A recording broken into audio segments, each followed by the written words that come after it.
outstanding volunteer meetings today, both police and fire chief. Folks are volunteering to feed those in need, mostly churches in the community. They're doing the heavy lifting. That's really important that that work gets done, and we're doing all we can to help them with resources so that they can accomplish that task.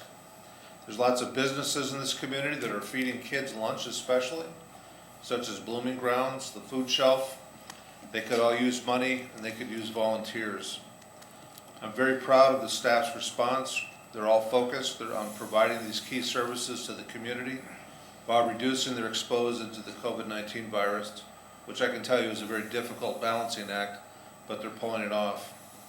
I also want to thank Engage Winona for all of the work that they've been doing.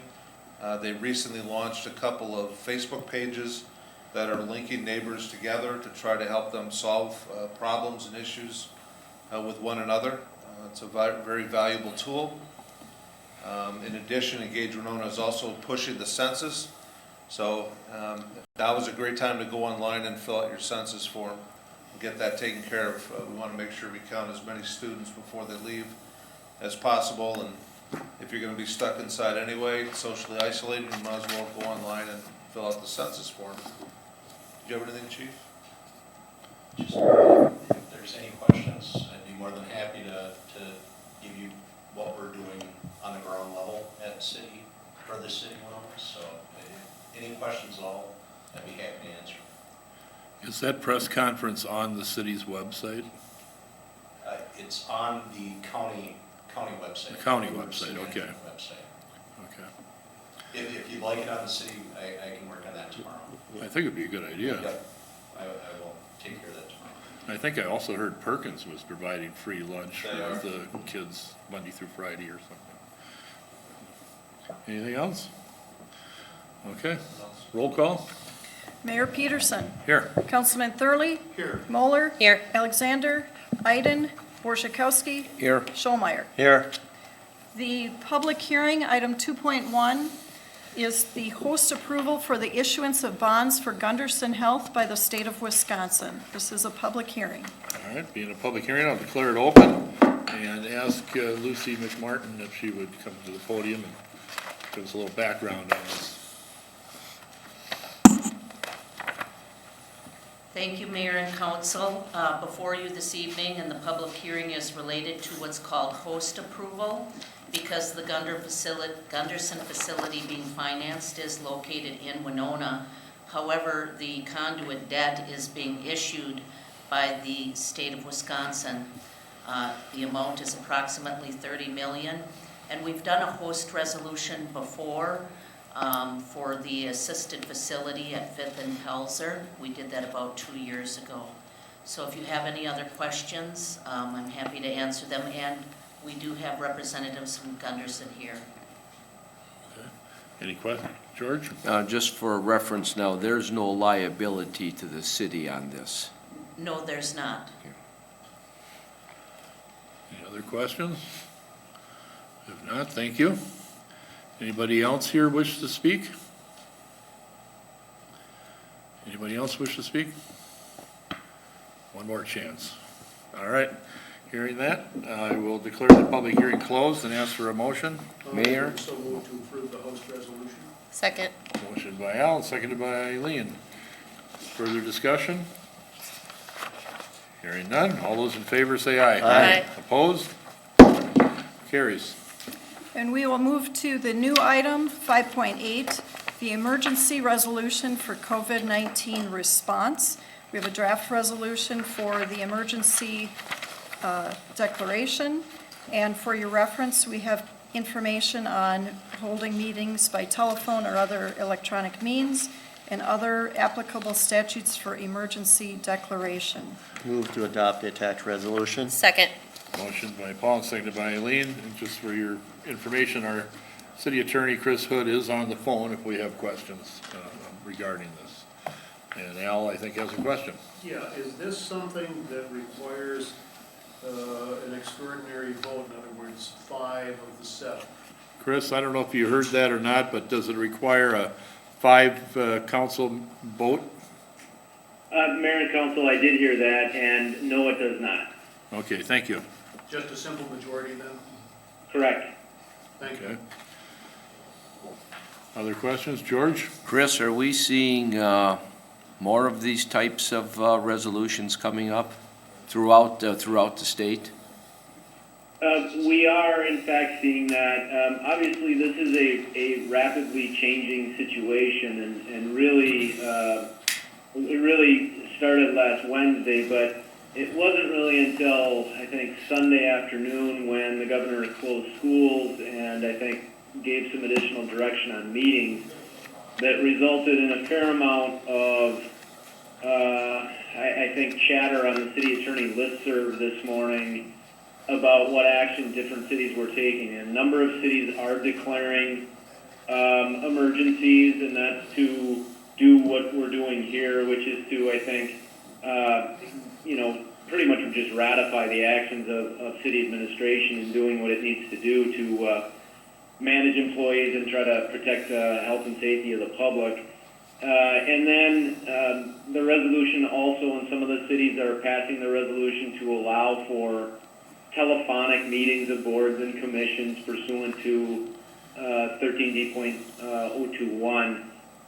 So yeah, we are seeing a fair amount of this going on, and obviously as things seem to be getting more serious, I think this is probably the direction most cities are likely going to go.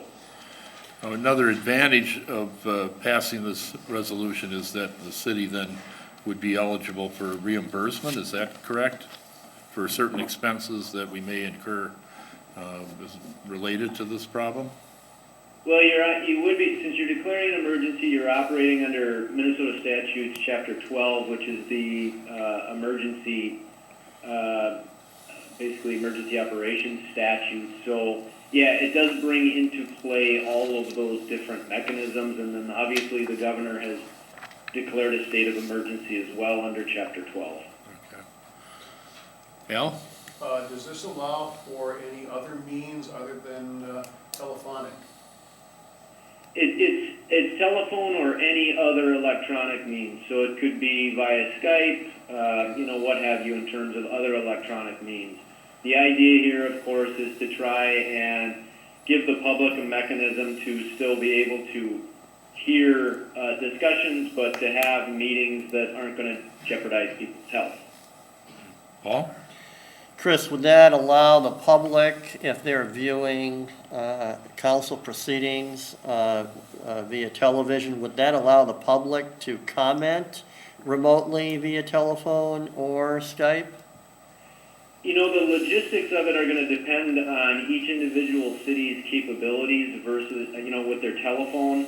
A lot of cities, or I shouldn't say a lot, what has been discussed so far in terms of doing public hearings or allowing for public comment is that because a lot of phone systems are limited based on the number of people, is that cities are looking at mechanisms to try and have people comment through their web-based system, through their website, or a comment mechanism that way, as well as, a lot of cities live stream, so people do have the ability to at least view them that way.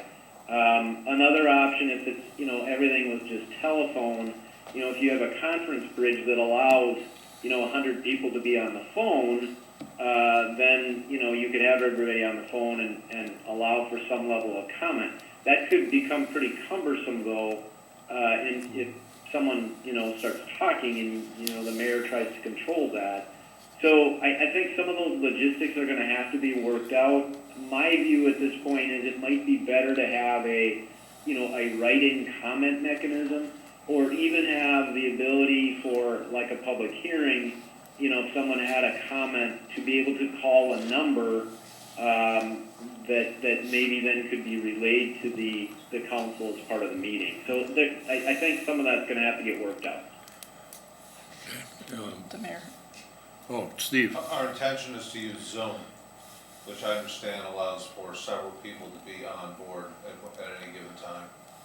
And for the public to make comment? Exactly, so Okay. that, but also for the council to be able to you know, to switch them off if they're, you know, getting obnoxious or they're talking over everybody else.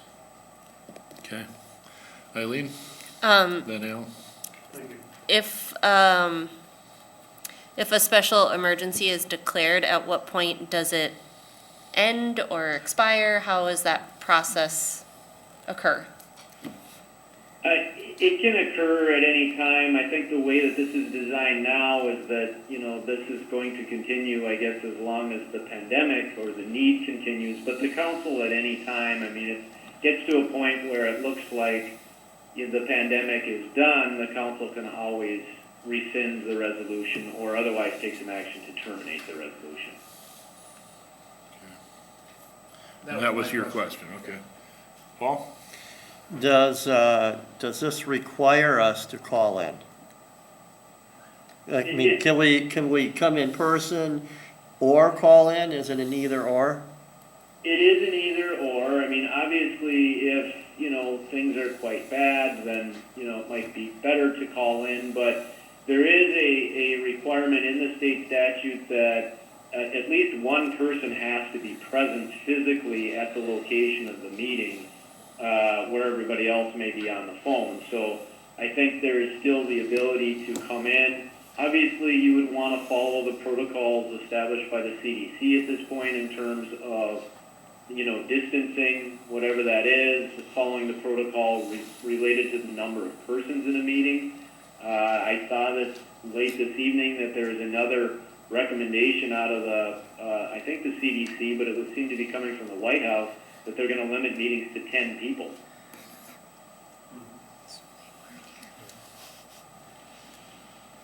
All right. Eileen?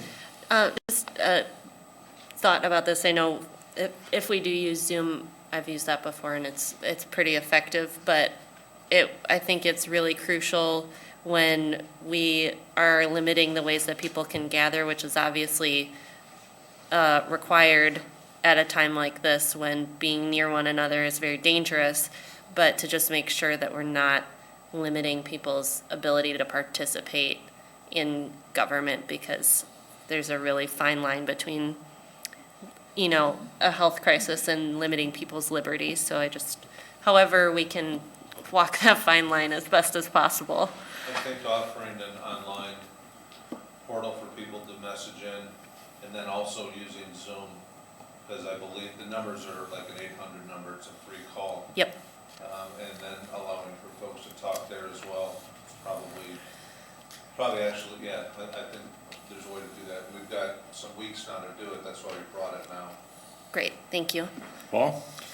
I would just to follow up on that, ask the public, this is not an attempt, this is an attempt to prevent the public from participating in our democracy.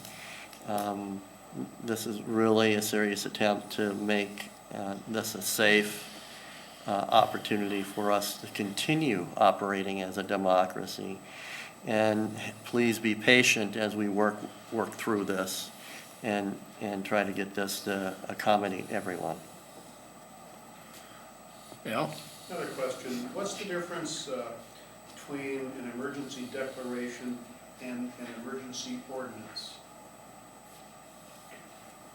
An emergency ordinance is basically an ordinance, so a passage of a law to do something specific that needs to happen immediately. I'm trying to think of an example, and one does not come readily to mind. But versus an emergency declaration like this, which is specifically geared towards a declaration that is authorized under Chapter 12. An emergency ordinance is really just an ordinance for whatever, some regulatory purpose that you're going to be taking. I asked the question because our charter has a provision in 3.06 about emergency ordinances, and so I know you referenced the state law with emergency declaration, so that's why I was asking the difference. Thank you. Other questions for Chris? If not, I think we have a motion, don't we? Second? I think we're ready to vote. All those in favor, say aye. Aye. Opposed? Carries. Thank you, Chris. Thank you. Next, we will go to the petitions, requests, and communications. Item 3.1 is the license agreement and temporary liquor license for Midwest Music Fest. Is anyone here from Midwest? I don't think so. Okay. Move to approve. Second. Motion by Paul, seconded by Eileen. Discussion? Hearing none. All those in favor say aye. Aye. Opposed? Carries. Item 3.2 is appointment to the Recreational Waterways Commission of Nicholas Lemmer. Move to approve that appointment. Second. Motion by George, seconded by Paul. Discussion? Hearing none. All those in favor say aye. Aye. Opposed? Carries. Item 3.4, the appointment to the Human Rights Commission of Morella Cunningham. So move. Second. Motion by George, seconded by Eileen. Discussion? All those in favor say aye. Aye. Opposed? Carries. Item 3.4 is the Human Rights Commission resolution against conversion therapy. Move to authorize the mayor to sign it. Second. Motion by Paul, seconded by Eileen. We spent a half hour prior to the regular meeting here talking about this issue. Is there some questions or something more to add? Paul? I just have a comment. I just want to say, I mean, we have always prided ourselves as being a welcoming community. And I think that we're a leader when it comes to welcoming people. And the buck doesn't stop there. It includes everybody. And I think this is a strong and important message that we need to send to our elected leaders, that they should be the same. Thank you for your work. Eileen? Just echoing what Paul said, as a queer identified person and someone who works with a lot of different community members, and many of whom are LGBTQ adults and youth, that this is super important. And it's not, it's a good thing to show that we as a city, like Paul said, welcome every type of person. And especially as we try to attract more families to Winona to live and work here, it's really essential that we make it very obvious that all kinds of families are welcome. And as I said earlier, normally the council is reluctant to take on social issues or partisan issues, and we don't have that, at least I don't have that hesitation here. I think that it's good for the city to send this letter to the state and encourage them to do what we're suggesting. Anything else? Yeah, the only thing I have is the summary of requested action, therefore be it resolved. And I think I asked this during our pre-council meeting, because the end of that be it resolved section talks about making it, take the necessary steps to pass a statewide measure that would make it unlawful for any provider. And I think in the letter that we would send to Governor Walz, it's prohibited licensed professionals. And it's a matter of semantics, I think, but I think it's an important one because it separates those that choose for religious reasons to offer this sort of therapy. And I would therefore make a motion, an amendment to this to replace any provider with licensed professionals in the particular resolution. Okay. Go ahead. So the resolution that is in your packet is what the Human Rights Commission actually adopted at their last meeting. So what we're looking at, the resolution is asking the council to support signing the letter. So what we're going to send the mayor, or send to the governor and other representatives is the letter, not the resolution. The council's not being asked to support the resolution, the letter. Okay. Thank you for the clarification. I withdraw the amendment. Any other comments? Hearing none, we'll vote. All those in favor say aye. Aye. Opposed? Carries. Thank you for your work. Item 3.5 is a request for the use of Levy Park by the County Wellness Committee. So move. Second. Motion by George, seconded by Eileen. Discussion? Hearing none, all those in favor say aye. Aye. Opposed? Carries. Under unfinished business, item 4.1 is to award the contract for the operation of the Winona Transit Service to Transport 3. I would move to approve that resolution or that Second. contract. Motion by George and seconded by Paul. Discussion? Al? I just have a question on page 2 of the authorization for professional services on, let's see, that would be item, under part C, item 10, where it says coordinate services provided by the Prairie Island Oops, Indian Community Tribal Historic Preservation I don't, Office. I Al, think you're on the what are wrong you looking item. at? we're I'm on, sorry, we're on 4.1 for the transit. I stand Okay. here. Sorry about that. That's all right. That's the airport. Okay. 2 pages too soon. Any other discussion or questions? Yeah. George? I know there was a lot of quick work put in, I know by our city clerk and all the other ones involved to make this happen, and I would presume that we're all satisfied with this contract, so.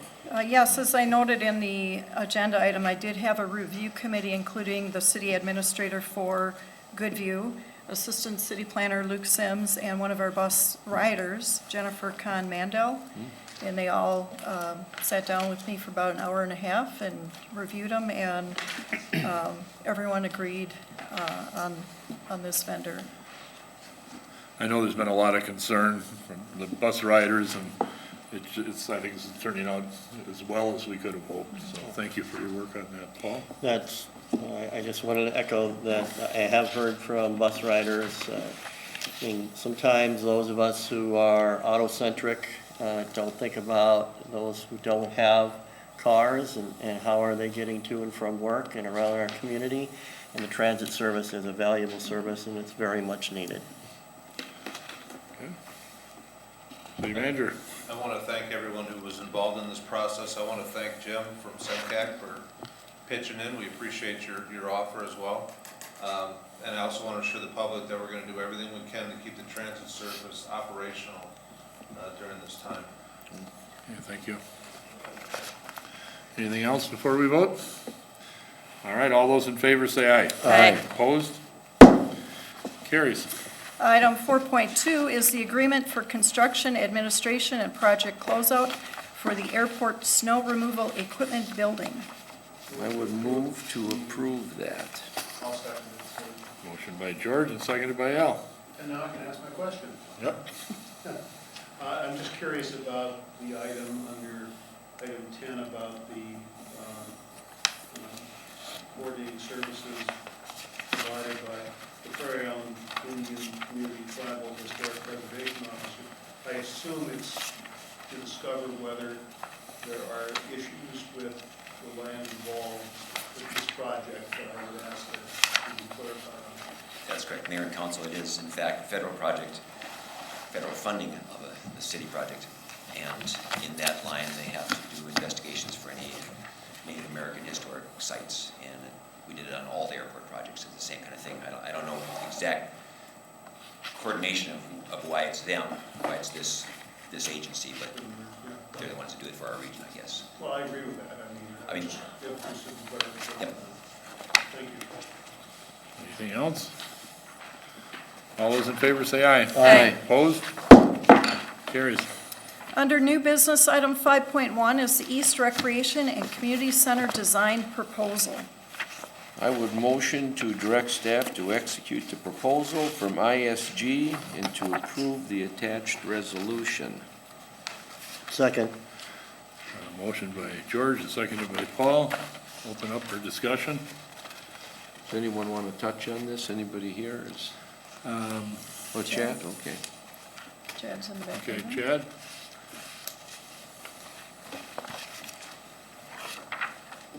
Mayor and Council, as you have directed staff at at your previous meeting in November, when we had a special council meeting, we did go out and get a proposal from ISG for the design of the community center concept at the East Recreation Center.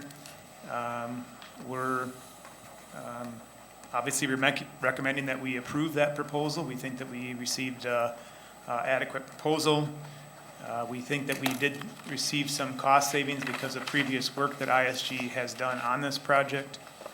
I think it should be noted that we are using reserve funding to pay for this proposal, and then if bonding is approved, that we would reimburse those reserve funds. And so I think that's important to note for the council.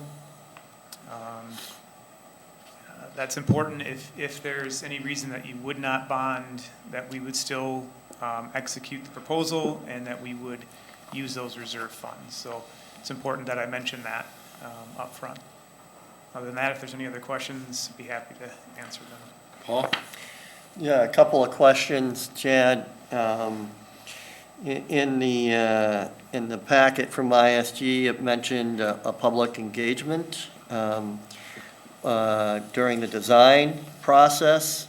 Will there be, it said at least one, and based on my experience, it seems like there's always a large number of people that seem not to be able to make one of our engagement opportunities. Will we be able to offer 2 different times or 2 different locations? Is that something we can do? We certainly can do that. I think under the current situation, we may have to make some different plans if the groups are large that are going to be meeting. I think what's been effective recently is when we put the Bluffs Traverse Natural Resources Management Plan on our website, we did receive good feedback and comments. I think that will for sure be an option. And then we have had some internal discussions about engage Winona and specifically the East End neighborhood as well. And then of course, certainly the task force at the Friendship Center as well. We certainly know that we've asked that older adult population a lot of questions and gotten a lot of input from them, but we certainly understand that there may be more comments as the design develops, that there'll be more public input. I think in the current situation, we'll have to think through how those are now administered. But if the design certainly takes a period of time and you know, CDC recommends we can have these larger gatherings, then certainly multiple public engagements can be done. And then just to follow up on that, looking at the timeline for the other pieces of the plan, I'm assuming that this packet was assembled prior to all the current things that are happening, and that this may change the timeline somewhat? I talked to ISG today. I don't believe the timeline will necessarily change, but again, that's why I keep reiterating public engagement and some of those steps might have to be adjusted, yes. Okay. Eileen? This is something that I've asked about before when we first started talking about this, and just want to request that as ISG is doing, especially the public input gathering, that accommodations are being made for families and families with young children who are currently using that space. I know we're very fortunate that we have an older adult population that's really active and can show up to a lot of these input sessions, but the time that families can come is really limited. So just want to be really sensitive to that.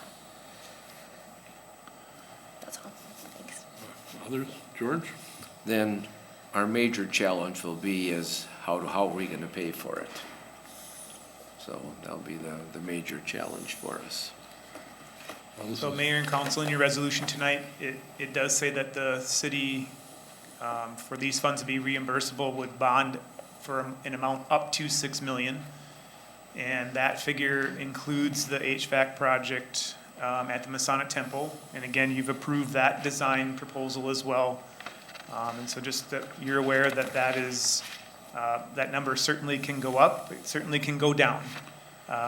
And that'll be, a decision that we'll have to make as we go through the design process.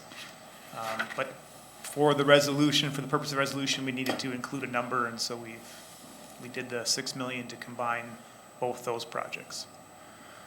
This is an old issue that goes back decades, and we're getting closer to resolving it, which I'm very pleased about. And, you know, as much as I wish it was a more central location, I think it's probably the best location given the circumstances, and I think our seniors deserve a better facility than what we have, and I think this will give it to them. So, Al? Just a comment that, given our current interest rate situation, doing the bond, hopefully within the next period of time before it's issued, might be to the city's advantage in terms of interest rates, taxpayers' advantage. Absolutely. Yeah. But that's not a good excuse to rush. No. No. Yep. Anything else? Well, then I think we can vote. All those in favor say aye. Aye. Opposed? Carries. Item 5.2 is the plat review for the Losel subdivision. I would move to approve the attached resolution. I'll second that. Motion by George, seconded by Paul. Discussion. Paul? Yeah, my only request is just, I appreciate having the plat in there, that, from Kleinschmidt Surveying. Perhaps a GIS, satellite image map might make it a little easier to read, but, it's a little difficult to read, and understand where this is located. And I understand that it's off of Sugarloaf Road.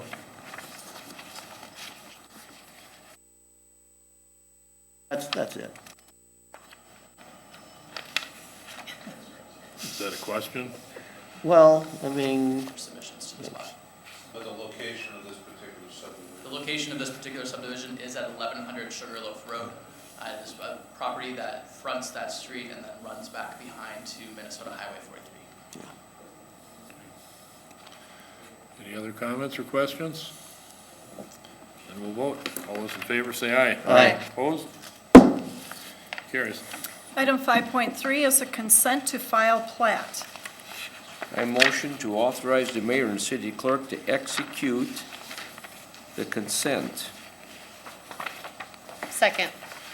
Motion by George and seconded by Eileen. Comments? Questions? Let's vote. All those in favor say aye. Aye. Opposed? Carries. Item 5.4 is the Green Corps application. move to direct staff to submit the application. Second. Motion by Paul, seconded by Eileen. John, do you want to say anything about this? Good evening, Mayor and Council. The application for the Green Corps member, it's an annual opportunity, and we hosted one the 2018-2019 term, and I had a great experience. I think the member did too. It's both a job training and experience building for young professionals, but also it's a great opportunity to really get someone who works almost full-time for a year to do environmental projects. So it's and it's paid for by federal and state funds. So it's a great opportunity for us to get essentially someone at very little cost. I agree, it's a good deal. Nice. Any questions for John or comments? All right, let's vote. All those in favor say aye. Aye. Opposed? Carries. Item 5.5 is the 2020 state aid street reconstruction project, Sioux Street from Sarnia to Sanborn. Motion to approve the attached resolution. Second. Motion by George and seconded by Paul. You can give it to Eileen. All right, we'll give it It's to just Eileen. Her neighborhood. She's had a lot of them tonight though, so I don't know. I'm always second. I do have a question. Why just to Sanborn, not all the way to Broadway? Funding, we get about $1 million a year in state aid, and that's about what we're spending. Any further, we wouldn't have money for it. Okay. All Any chance this will improve the rumble strips over the railroad?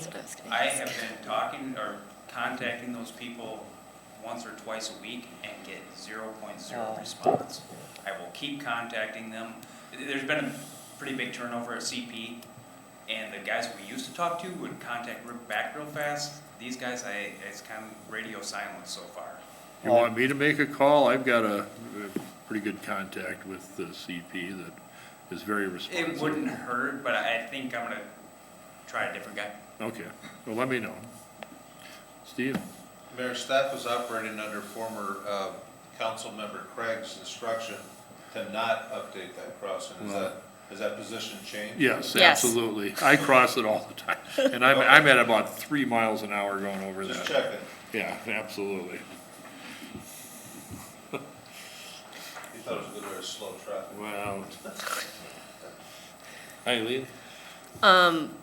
Just to that point, I think at the very least, I know at the Baker Street crossing, there's some nice little sort of ramps that are very nice for bicycles to go over. And because I think that's really one of the big causes of damage and frustration, especially as we're trying to encourage people to bike around the city more, that you almost have to get off your bike and walk it across that crossing in order to not damage it. It's really rough.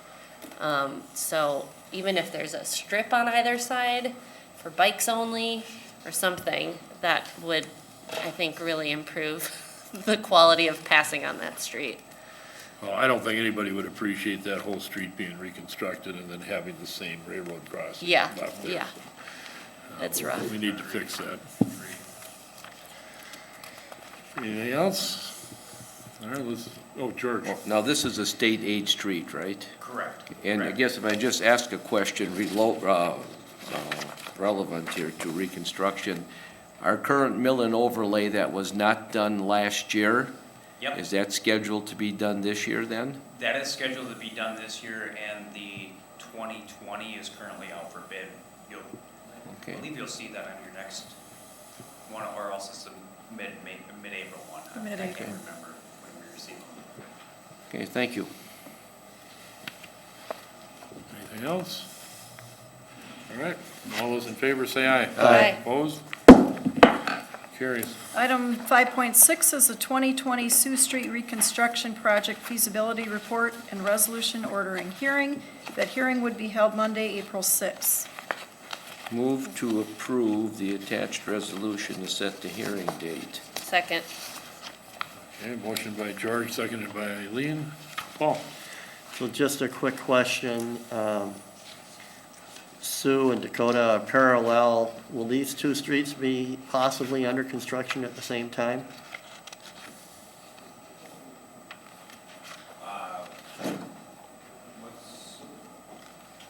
There's no reconstruction on Dakota. I guess I'm missing it. So we're doing construction on Dakota, right? On Sioux Street.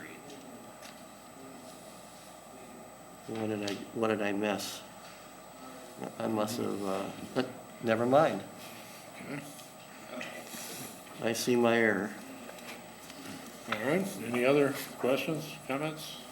George? Then everyone will be given an opportunity to update their water line and sewer line and We're replacing a lot of the water lines. Anything that's fairly new, we just reconnect to the new water main. We got letters sent out to the homeowners preceding this public hearing that they will have the opportunity to replace the rest of their water service. At that time, it's gonna be the most cost effective for that homeowner. But if they can't afford it, they can't afford it, then it is what it is. Ours is relatively cheap, because we're paying for the street reconstruction and all that. It's a very cheap time to do it. you got the hole dug, you might as well start doing the work. You ain't gonna get it any cheaper. Costs. It's Right. very reasonable in comparison. Any other comments, questions? All right, all those in favor say aye. Aye. Opposed? Carries. Item 5.7, the Pool 6 Dredge Material Management Plan. Well, there was group of us that met. And when I say us, it was Councilman Scholmeyer and Councilwoman Alexander, myself, city staff, city manager Sarvey, Lucy McMartin, Keith, our public works director, and two representatives from the Army Corps of Engineers. And it was a good conversation. Obviously, they have a big problem with too much sand and not enough places to put it. Mike Chickanowski was there as well from the port. A number of suggestions were given, and added new suggestions were given to them. One of the things they're suggesting is that the city would enter into an agreement with them they dump the sand and we take it from there, basically, and find a way to use it or place to put it. I think there was not a lot of enthusiasm for that. That just was my read of it. We have another meeting coming up, I think, was there as well, Thursday morning with the Corps to talk about it further. And I'll let Councilman Scholmeyer and the city manager and anybody else want to comment about this. Well, I think that sums it up fairly well. No decision has been made. That's the important thing. And we talked before about being collaborative. We understand that we have the third largest port in the state. We understand the importance of navigation for commercial and recreational vehicles on the Mississippi. That said,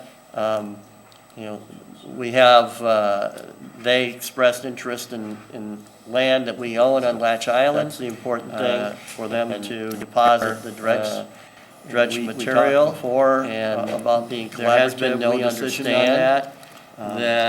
But I would say that from what I've heard, we have the third largest port. That is not a very favorable state position, which is why we discussed as many other options as we could. And I think that was the general mood of the room from most of the people, not liking Latch Island as a dump site. So, George? Yeah, just when we had our meeting with the Corps, one of my biggest concerns is the recreational harbor there by Dick's to get any more sand on that corner. They say it's not going into the harbor, but there is sand going in there. And that affects us as an owner of that harbor and as far as revenue off of it. So I think, as far as Latch Island goes, like I say, there's no decisions made, but I'm not a big fan of that, so. Steve, did you want to add anything? I think they expressed an interest in looking at this theory that the concerns is the recreational harbor there by Dick's to get any more sand on that corner. They say it's not going into the harbor, but there is sand going in there. And that affects us as an owner of that harbor and as far as revenue off of it. So I think, as far as Latch Island goes, like I say, there's no decisions made, but I'm not a big fan of that, so. Colonel and others. Steve, did you want to add anything? We're going to need the council to decide if you want to make a public comment. They expressed an interest in looking at this theory that concerns is the recreational harbor there by Dick's to get any more sand on that corner. They say it's not going into the harbor, but there is sand going in there. And that affects us as an owner of that harbor and as far as revenue off of it. So I think, as far as Latch Island goes, like I say, there's no decisions made, but I'm not a big fan of that, so. Steve, did you want to add anything? We're going to need the council to decide if you want to make a public comment. They expressed an interest in looking at this theory that concerns is the recreational harbor there by Dick's to get any more sand on that corner. They say it's not going into the harbor, but there is sand going in there. And that affects us as an owner of that harbor as far as revenue off of it. So I think, as far as Latch Island goes, like I say, there's no decisions made, but I'm not a big fan of that, so. Steve, did you want to add anything? Need the council to decide if you want to, they expressed an interest in looking at it. Concerns is the recreational harbor there by Dick's to get any more sand on that corner. They say it's not going in. I just want to also add, I There is believe, sand going in there, I- and that affects correct us. me if I'm wrong, that Port Chair Chickanowski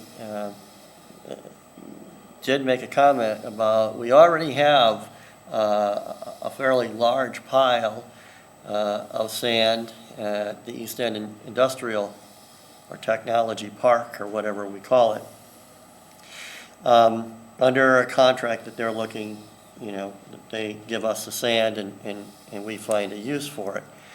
That pile is growing, and we're having a difficult time finding places for that sand. And with the Corps wanting us to sign potentially another contract to do the same at a different location. So I just want to caution the city about doing that unless that there's plenty of access and availability to move that product. All right, well, that's our report. Item 7.1 is council concerns. Well, let's start with, that's Al over there, way over there. I appreciate the city staff separating us in light of our current situation, and I thank the city staff and the healthcare professionals for their news conference on Friday. I think it was Winona doing what Winona does best, which is to keep people informed and give people options. And I'll just conclude with something that noted news person Dan Rather wrote a couple of days ago. He said, and this is his last paragraph, "When we emerge from this crisis, and we surely will, we must follow a path of renewal and improvement of how we structure our society, its economy, its health, its social obligations, and its politics. We are seeing the cost of failure. We have no choice but to forge ahead, and forging into a better, more just future has been the American way." And this is Dan Rather speaking. "I, for one, continue to believe with all my heart it will be that way again." Thank you. Eileen? Just want to echo what Councilman Thurley said and thank the healthcare professionals in our city as well as the city staff for acting quickly and keeping people informed, especially the city manager and our fire and police departments, and also the library staff who dealt with a huge influx of families returning from spring break and all deciding to go to the library, which was probably overwhelming and very scary. And to just encourage community members to take this very seriously because I know there's a lot of people my age and younger, although not exclusively us, who are, taking this lightly, and I did it first, but it's not just about whether or not you personally get sick, it's about whether or not you can transfer it to someone else who is more vulnerable, so to take that into consideration. And the thing that stinks is that if we do react appropriately now and it works, then later it will have looked like an overreaction, which is best case scenario. So please be careful and wash your hands. Okay, thank you. And there are new hand sanitizers all over City Hall, which is really nice too. Paul? I can't thank city staff, city manager, all the people who are working out there enough to make this time in our lives safe so that we can join hands again in the future. 55 years ago, about this time, this community came together in a big way to have a big impact to pretty much save the community. And here we are again. and maybe even in a different way, but maybe even bigger. And so I just want to encourage everybody to remember those times and how we can be supportive of each other to do the right thing for the common good. So, thank you. Okay, George? Okay, thank you. On a bright note, about 2 weeks back, the Winona Senior High Wrestling Team went to the state championship, advertising Winona very, very well. And I'd like to congratulate Ryan Hennison on winning the state title. And with the help from his coach, trying to think of his name now, Joe Hoyleman. He did a very, very good job. And I'd like to send birthday greetings out to a very young Joe Cushionet. Thank you. Okay, thank you. And under the consent agenda, there is one item, the approval of the minutes from March 2nd. Move to approve the consent agenda? Second. Motion by Al, seconded by Eileen. Any discussion? Hearing none. All those in favor say aye. Aye. Opposed? I move we approve. Second. I move we adjourn. Thank you. I second that. He approves that we adjourn. I prove that we adjourn. All right, motion is